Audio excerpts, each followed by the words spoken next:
Imagine-se acordando antes do sol. O quarto é pequeno, úmido, sem aquecimento. Lá fora, o ar da madrugada é cortante e a cidade, essa que hoje chamamos de Paris, ainda dorme, envolta em névoa e fuligem. Mas para alguns, o dia já começou. Antes do primeiro café fumegar nas xícaras das sacadas burguesas, antes da primeira carruagem atravessar o bulevar, antes mesmo da luz dourada tocar o topo das fachadas neoclássicas, há alguém varrendo. Com mãos grossas, ombros curvados e passos ritmados, há alguém limpando os rastros da noite, empurrando lama, lixo e silêncio pelas sarjetas de pedra. Hoje, vamos caminhar ao lado dessas figuras quase invisíveis, os varredores de rua da Paris do século XIX.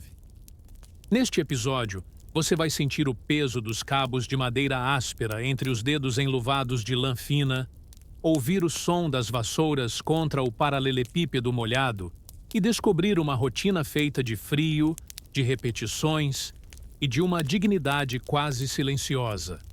Vamos conhecer o cotidiano, as reformas de Haussmann, os túneis escondidos sob a cidade e o contraste da elite que, acima de tudo, preferia nem saber que o chão precisava ser varrido. E agora, com respiração calma, corpo entregue e olhos fechados, volte comigo no tempo. A Paris do século XIX espera por você. E o turno da madrugada já começou. Antes mesmo que o dia tenha cor, a cidade já tem cheiro. O cheiro não é de pão quente, nem de perfume. É o cheiro úmido da terra molhada, da urina animal, da fumaça suspensa, dos dejetos deixados pelos que passaram antes. As ruas de Paris, nesse tempo, são estreitas, sujas e vivas, e elas precisam ser limpas. É aí que entram os varredores. Eles não têm nome conhecido, nem uniforme bonito. Carregam vassouras grandes, feitas de galhos secos, amarrados em cabos longos. Vestem roupas pesadas, já endurecidas pela lama, e andam com passos curtos e constantes. Eles sabem onde estão os piores trechos.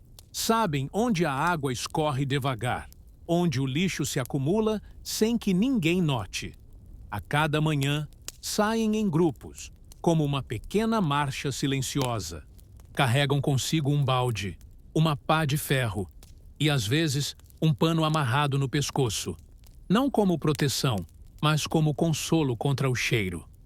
O fedor dos cavalos é mais forte no começo do dia. E os excrementos deixados pelas rodas das carroças já formaram poças misturadas com a chuva da madrugada. O trabalho não tem pressa, mas também não pode parar. É feito com ritmo. A brisa gelada corta o rosto, os dedos doem, mas a vassoura não para. O som das cerdas contra a pedra é constante. Shh, shh, shh. Como uma respiração lenta, como um mantra involuntário. Eles caminham com os olhos baixos. Evitar olhar para cima é um hábito, porque lá em cima, nas janelas, a cidade parece outra. Lençóis brancos tremulam, cortinas filtram a luz. E dentro das casas, há chá, há jornal, há silêncio acolhedor. Mas ali embaixo, o mundo é feito de esforço, de restos de comida apodrecida, de lama escura acumulada nos cantos, de pedaços de carvão misturados com feno e papel velho. Nem sempre as pessoas agradecem. Algumas desviam sem olhar. Outras reclamam do barulho das pás. Mas, para o varredor, não se trata de reconhecimento. Trata-se de cumprir, de manter a cidade respirando, mesmo que ninguém perceba. No inverno, o gelo endurece tudo. É preciso bater com a pá, quebrar a crosta gelada. Em dias de neblina densa, os próprios varredores somem na paisagem. Parecem vultos, parte da rua, parte do ar.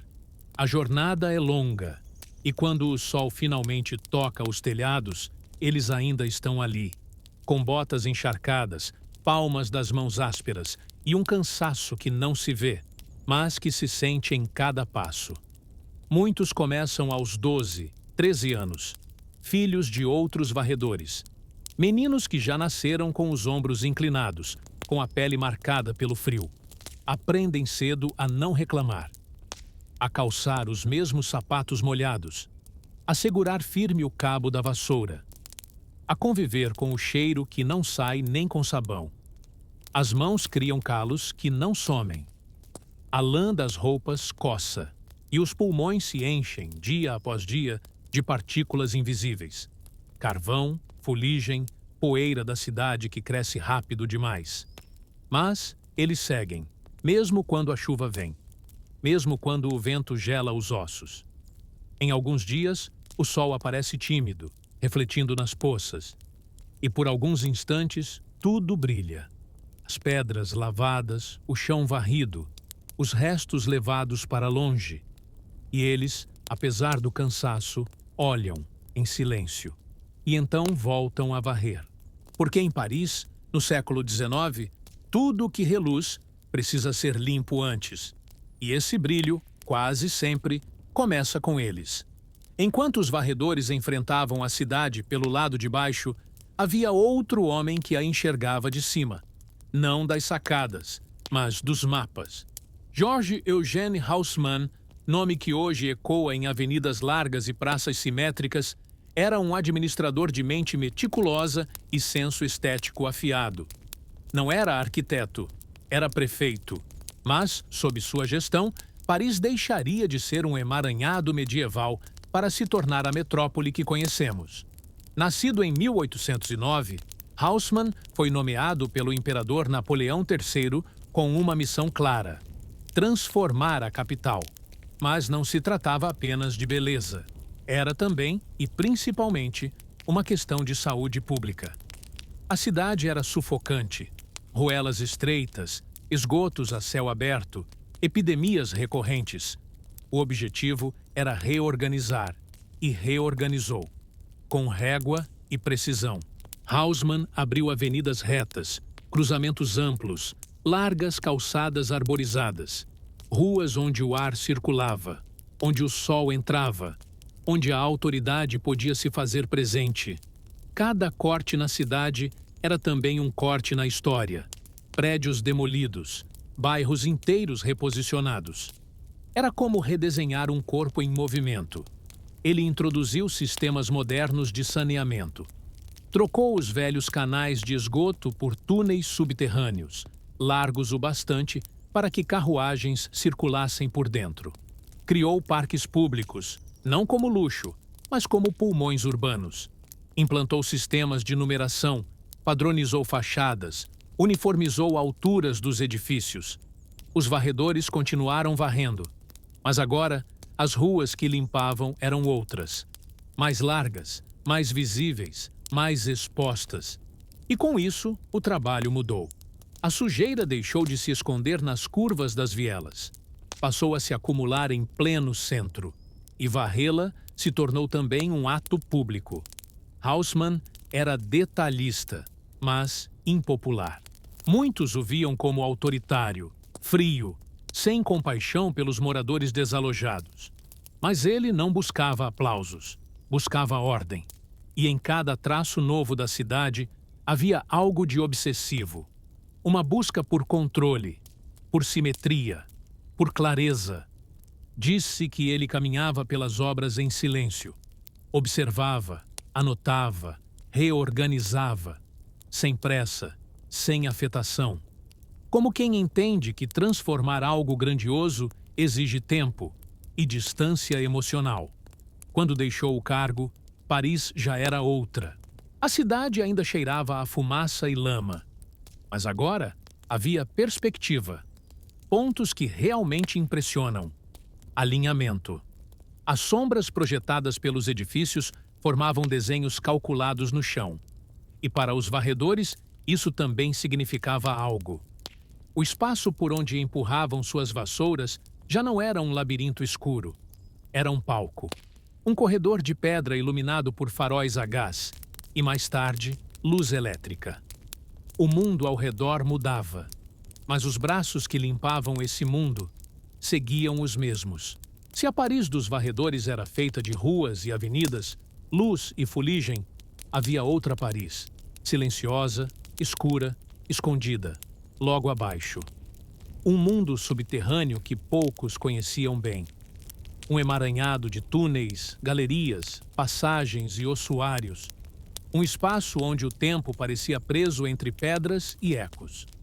As catacumbas de Paris, hoje famosas, começaram a tomar forma no final do século XVIII, mas sua origem remonta a muito antes. No subsolo da cidade, existiam antigas pedreiras de calcário, usadas na construção das próprias casas e igrejas parisienses. Essas pedreiras, com o tempo, se tornaram vazias cavernas, esquecidas, negligenciadas, perigosas, e ali, entre o silêncio e a umidade, começaram a ser reutilizadas. No final dos anos 1700, os cemitérios da cidade estavam lotados, literalmente. A superlotação era tamanha que corpos se acumulavam uns sobre os outros. As valas não davam conta e, em dias de chuva, o odor se espalhava pelas ruas. Foi então que surgiu a decisão. Os ossos seriam transferidos para o subsolo. Uma cidade dos mortos, sob a cidade dos vivos. E assim, nasceu um labirinto de ossos. Pilhas organizadas de fêmures, crânios empilhados com precisão quase arquitetônica. Passagens onde os passos ecoavam e as paredes contavam histórias de milhares de vidas que se apagaram. Caminhar por essas galerias era, e ainda é, como atravessar a memória da própria cidade. Mas as catacumbas eram apenas parte da rede.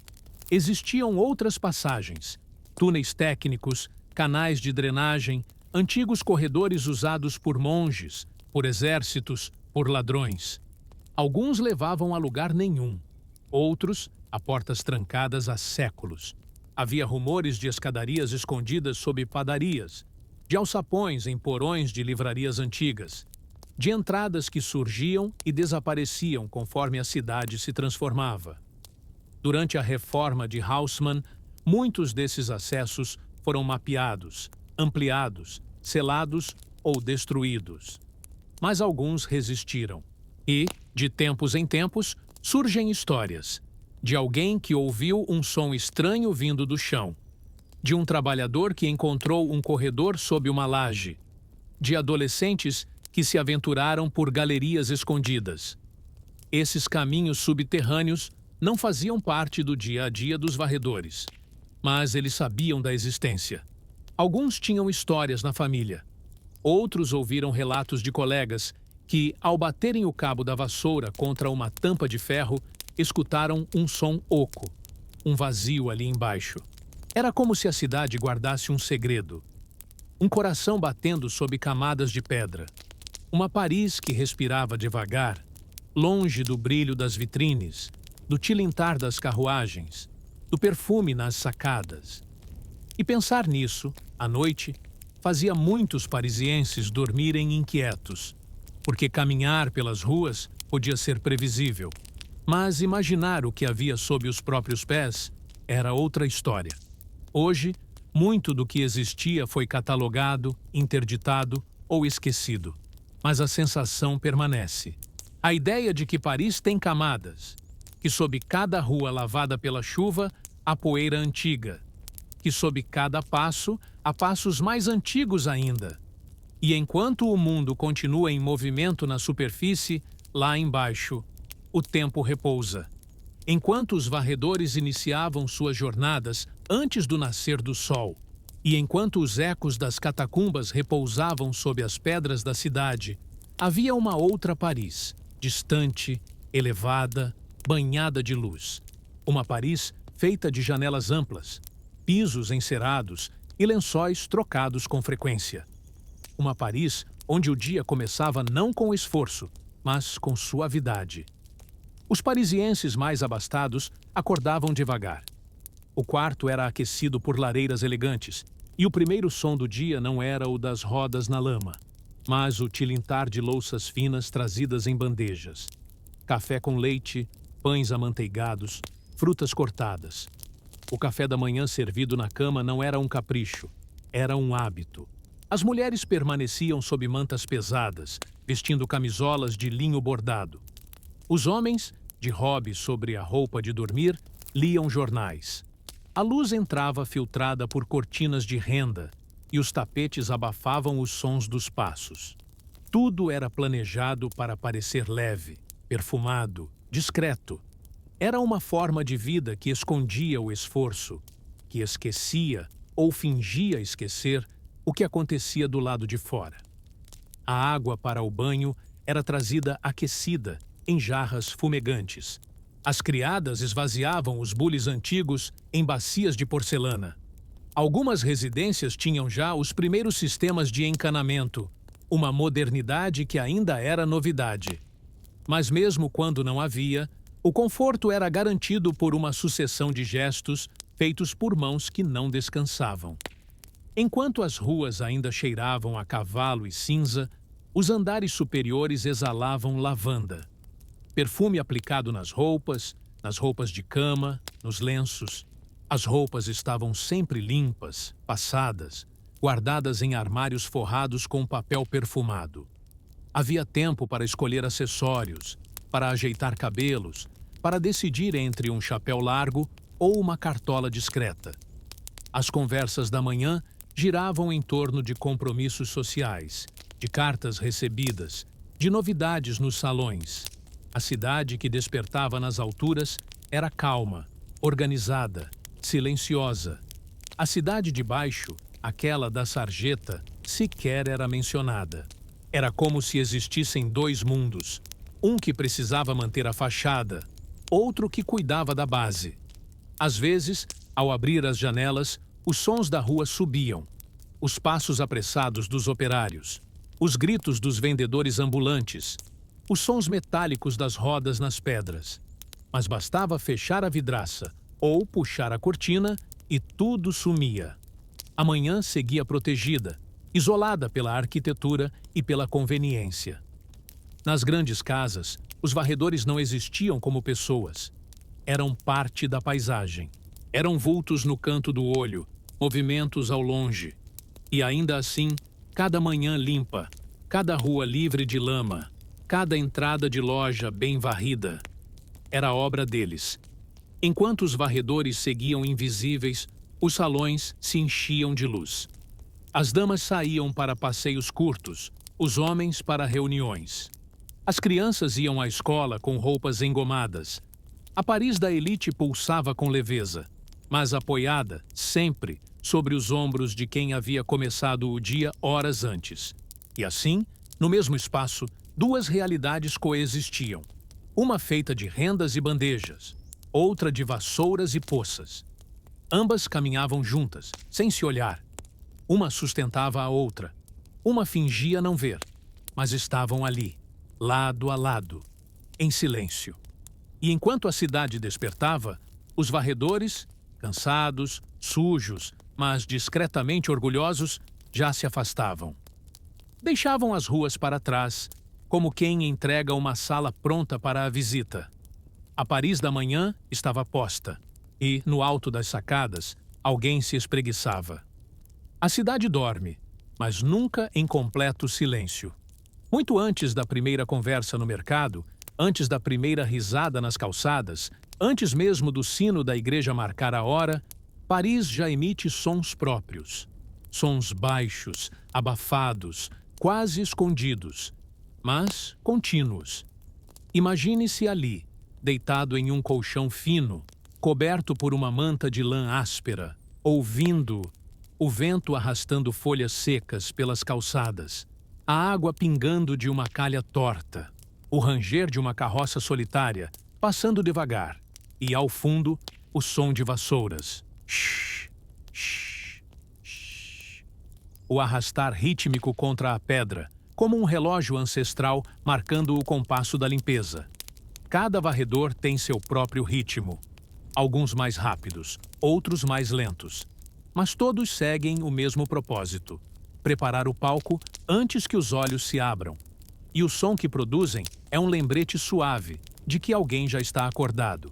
Alguém já está cuidando da cidade, enquanto ela ainda sonha. Há também sons menores. O tilintar de uma colher de lata batendo contra o fundo de uma panela velha. o estalo de lenha molhada tentando pegar fogo num braseiro, a risada baixa de dois colegas que dividem a jornada. Esses ruídos não são incômodos, são quase musicais, como um prelúdio sutil do que está por vir. E conforme o céu começa a clarear, esses sons mudam de posição, se tornam mais espaçados, mais fundos, como se soubessem que seu tempo está acabando. Logo virão os sons dos cafés sendo abertos, das vitrines sendo limpas, dos sinos e dos gritos e dos passos apressados. Mas nesse momento, esse momento silencioso entre a noite e o dia, só existem eles. E o som da cidade ainda é deles. A escuta treinada reconhece até os sons do calçado. As botas molhadas dos varredores têm um som particular ao pisar no paralelepípedo. Não é uma batida seca, é uma mistura de pressão e encharque. Como se a cidade resistisse a cada passo, mas também o acolhesse. Algumas pedras estão soltas. Os varredores sabem onde pisar. Sabem quais ruas fazem mais eco e evitam falar alto, porque ali o som precisa permanecer puro. Há um cuidado quase cerimonial, como se o som, mais do que a limpeza, fosse a primeira oferenda ao dia que está por nascer. E há beleza nesse cuidado, porque se existe uma música que Paris produz quando ninguém está olhando, é essa: o som do zelo. O som que ninguém grava, que ninguém anuncia, mas que sustenta todo o resto. O som de quem limpa, de quem prepara, de quem cuida. Imagine um par de mãos calejadas. Não mãos de escritório ou de biblioteca, mas de vassoura e enxurrada. Mãos que seguram o cabo de madeira por horas a fio, expostas ao frio, à umidade e ao peso repetitivo de cada varrida. Essas mãos, muitas vezes com as unhas encardidas e os nós dos dedos inchados, são como documentos vivos do trabalho. Os varredores de rua de 1800 não usavam luvas. Não por escolha, mas porque elas não estavam à disposição. Isso tornava cada gesto mais bruto. Cada contato com a madeira, com a sujeira, com o chão molhado, era direto. Com o tempo, a pele criava uma resistência, sim, uma espécie de couraça natural. Mas isso não significava ausência de dor. A dor era constante, só que silenciosa. Os músculos do antebraço também sofriam. A repetição do movimento, especialmente nas ladeiras de Paris, exigia força e coordenação. O corpo inteiro trabalhava, mesmo que só os braços se movessem. A postura curvada por horas comprometia a lombar. O pescoço endurecia. O frio dificultava ainda mais. Articulava-se com rigidez e cada movimento parecia menos fluido. As juntas estalavam como dobradiças antigas. E mesmo os olhos, ao focarem o chão por tanto tempo, se tornavam mais secos, mais sensíveis à poeira levantada. E mesmo assim, os movimentos continuavam. Como um metrônomo corporal, o varredor segue, mesmo quando tudo no corpo pede pausa. Não havia fisioterapia, não havia repouso compensado. Havia apenas o dia seguinte, com a mesma rotina e as mesmas dores. O cansaço virava parte da identidade. Era carregado como um nome. Ao fim do dia, ao se deitar, as mãos ainda pareciam segurar o cabo da vassoura. O gesto ecoava no sono, como se o trabalho se recusasse a sair do corpo. Como se a limpeza da cidade estivesse impregnada até nos sonhos de quem a realizava. Às vezes, o sono vinha rápido, vencido pelo esgotamento.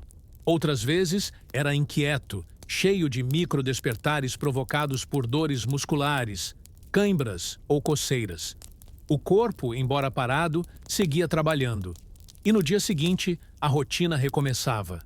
O mesmo frio, a mesma vassoura, as mesmas calçadas e aquelas mãos, sempre elas, voltavam a desenhar, com cada varrida, os contornos invisíveis de uma cidade que nunca deixava de sujar. Enquanto o sol se despedia e os lampiões começavam a ser acesos pelas ruas tortuosas de Paris, a cidade não silenciava. Pelo contrário, ela apenas trocava de ritmo. Se de dia o som das vassouras riscando o chão era dominante, à noite surgiam novos ruídos. O tilintar de copos nas tabernas, o ranger das rodas de carroças tardias, o chamado abafado de vendedores noturnos. Mas, mesmo em meio à mudança, os varredores ainda estavam ali. Paris, afinal, precisava ser limpa não só após o dia, mas também antes da madrugada. Alguns desses trabalhadores faziam turnos estendidos. Outros, por necessidade, estendiam sua jornada além do limite. A escuridão dificultava a visão e os becos se tornavam ainda mais traiçoeiros. A iluminação era escassa, muitas vezes limitada a uma vela tremeluzente colocada do lado de dentro de alguma janela. As sombras eram longas, os movimentos mais cautelosos. A cidade respirava com dificuldade, tossia fumaça, exalava álcool e deixava rastros de restos, fluidos e esquecimentos. O olfato era um sentido agudo entre os varredores noturnos. Eles sabiam, pelo cheiro, o que havia acontecido em determinada rua. Sabiam distinguir o odor azedo de vinho barato derramado de um canto onde alguém havia vomitado. Sabiam onde havia sangue fresco, onde um rato morto jazia há dias, onde os dejetos humanos haviam sido despejados sem cerimônia. Era um mapa invisível traçado pelo nariz. Mas havia também a sonoridade particular das madrugadas. As risadas dos bêbados, o choro de uma criança na casa ao lado, o estalo seco de alguma madeira cedendo sob o frio. Os varredores andavam com passos ritmados, quase hipnóticos, como se quisessem se fundir ao próprio tempo da cidade. Às vezes, acompanhavam o som de uma música distante vindo de um cabaré. Em outras, o silêncio absoluto tomava conta, preenchido apenas pelo farfalhar das vassouras e pelo som abafado da sujeira sendo empurrada. A resistência física e mental era colocada à prova. O frio noturno era diferente do frio da manhã, mais úmido, mais invasivo. As roupas, muitas vezes ainda molhadas do turno anterior, gelavam até os ossos. Não havia fogueiras nas esquinas, e parar por muito tempo era arriscar adoecer. Então, seguia-se em movimento. Cada passo era um pequeno ato de sobrevivência. O cansaço acumulado criava uma espécie de torpor. Muitos relatavam confundir sons, ver vultos ou esquecer por onde já haviam passado. O corpo operava no automático, mas a mente oscilava entre lucidez e devaneio. Alguns tentavam se manter acordados, murmurando canções, repetindo orações ou até conversando sozinhos. Outros apenas caminhavam, entregues ao ritmo do trabalho. Os encontros noturnos também tinham sua própria lógica. Mendigos se aproximavam em busca de moedas ou comida. Prostitutas cumprimentavam com familiaridade, muitas vezes conhecendo pelo nome aqueles que limpavam as ruas por onde elas passavam. A relação entre os invisíveis da cidade era feita de olhares rápidos, acenos silenciosos e cumplicidade muda. Todos sabiam que ali, naquela hora, não havia glamour, só resistência. Mesmo os sons dos cavalos eram diferentes. O trote era mais espaçado, mais ressoante nas calçadas molhadas, e as carroças carregavam todo tipo de coisa: sacos de farinha, barris, cadáveres. Às vezes, os varredores precisavam interromper o trabalho para dar passagem ou para limpar os rastros deixados, manchas, cacos, sujeira espalhada. Tudo era parte da rotina. Aos poucos, a aurora se insinuava. Um leve tom azulado invadia o céu escuro, e os varredores sentiam que mais uma noite havia sido vencida. Alguns suspiravam. Outros apenas mantinham o passo. O trabalho não acabava com a luz, apenas mudava de fase. A cidade, essa entidade viva e faminta, exigia atenção constante. E os varredores, com seus corpos cansados e mãos marcadas, eram seus cuidadores silenciosos. Havia uma beleza escondida nessa rotina. O brilho da luz refletida em uma poça recém-varrida. O vapor saindo da boca em uma rua vazia. A sensação de ter feito parte de algo que ninguém perceberia, mas que era essencial. Era o tipo de beleza que não se mostrava, mas que podia ser sentida, em silêncio, por quem resistia noite após noite, vassoura após vassoura, invisível sob as estrelas. Imagine-se caminhando pelas vielas de uma Paris do século XIX, ainda envolta por névoas finas e vapor que escapa dos bueiros. O dia já clareou, mas a cidade não está, de fato, desperta. Há um intervalo silencioso entre o fim da noite e o despertar do comércio. Nesse momento, é como se Paris respirasse fundo antes de retomar sua agitação. E são os varredores, com seus gestos metódicos e passos silenciosos, que preenchem esse respiro. Eles passam despercebidos, sombras com vassouras, empurrando carrinhos de madeira com rodas que rangem. As mãos, mesmo enluvadas, estão vermelhas e rígidas. Os olhos, semicerrados. A caminhada é ritmada e o trabalho é constante. Juntar folhas, empurrar papéis, espalhar serragem sobre urina seca e recolher tudo em montes organizados que pouco depois serão retirados por carroças específicas. Essa rotina tem seu próprio código. Há esquinas que precisam ser limpas 3 vezes ao dia, outras apenas uma. Alguns cruzamentos acumulam mais sujeira por causa do fluxo de pessoas e animais. Os varredores sabem disso como se conhecessem o pulso da cidade.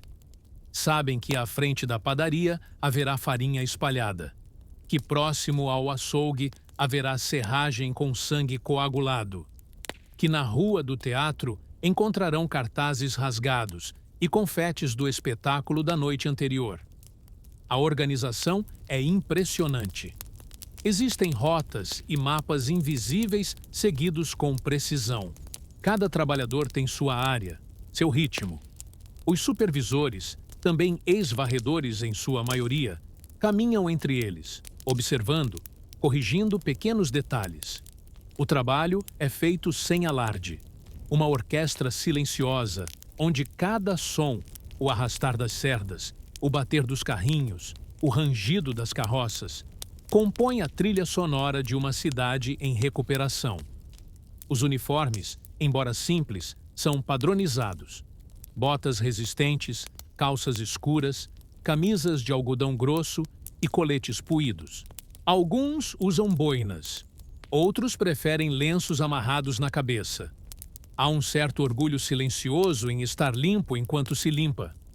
O rosto pode estar coberto de fuligem, mas o lenço no pescoço está bem ajustado, o cinto apertado na medida. E há também uma ética compartilhada. Não deixar rastro, não desperdiçar esforço, respeitar o ritmo do outro. Quando 2 varredores se cruzam em esquinas adjacentes, há um leve aceno, um reconhecimento discreto.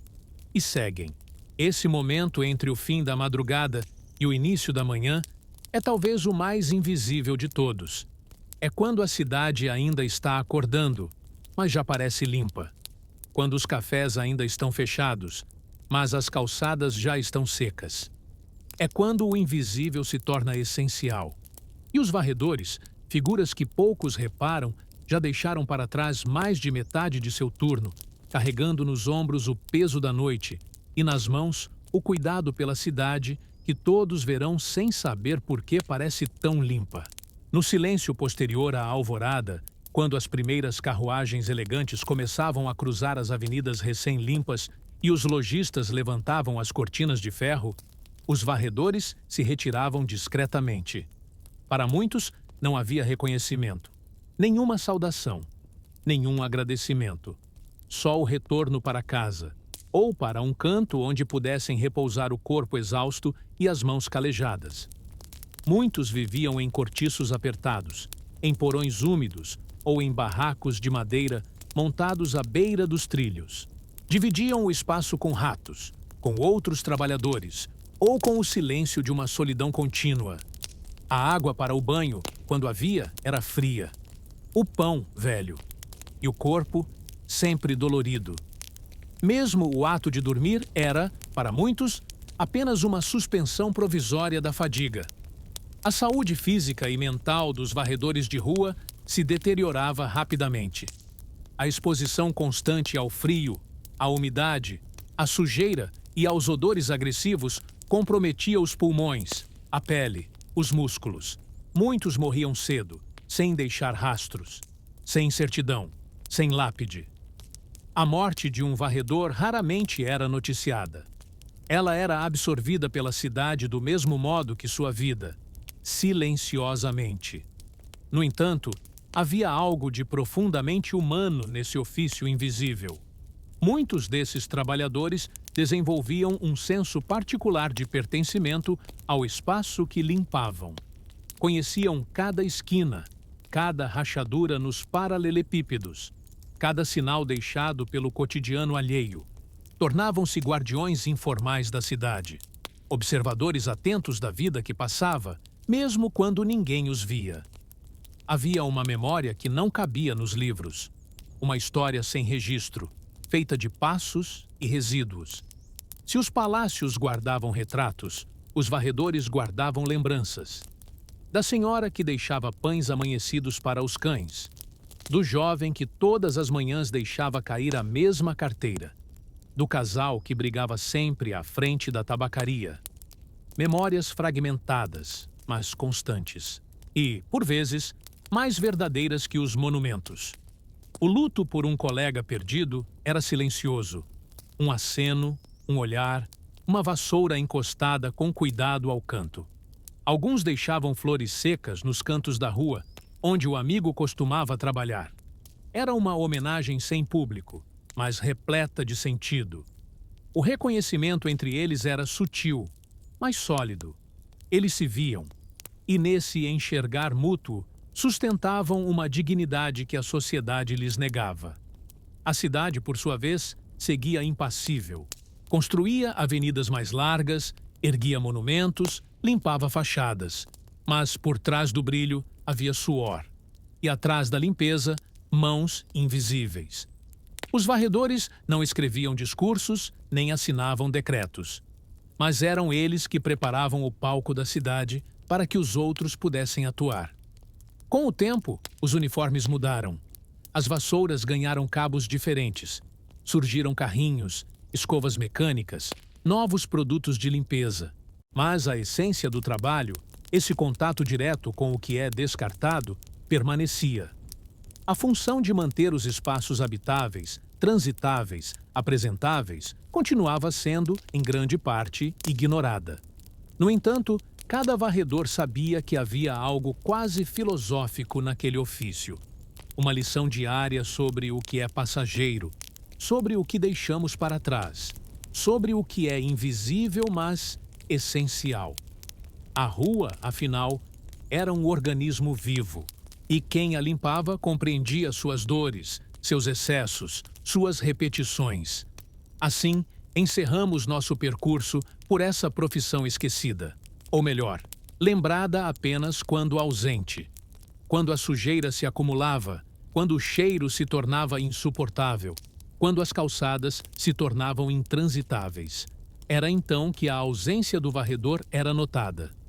Mas sua presença, no dia a dia, permanecia silenciosa, resiliente, constante.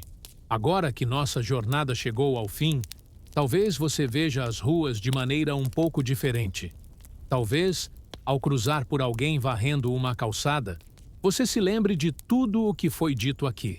Talvez, ainda que por um instante, você perceba o quanto de história existe nesse gesto aparentemente simples. Porque, no fundo, é isso que resta. A consciência de que até os trabalhos mais silenciosos moldam o mundo à nossa volta. Que há dignidade no invisível, beleza na repetição, coragem na resistência diária. Enquanto você adormece, que essas histórias suaves te acompanhem. E que o som das vassouras nas calçadas de Paris em 1800 sopre como uma brisa leve em sua mente, varrendo os pensamentos agitados e preparando seu descanso. Boa noite e até a próxima viagem no tempo, com os olhos fechados e a mente tranquila.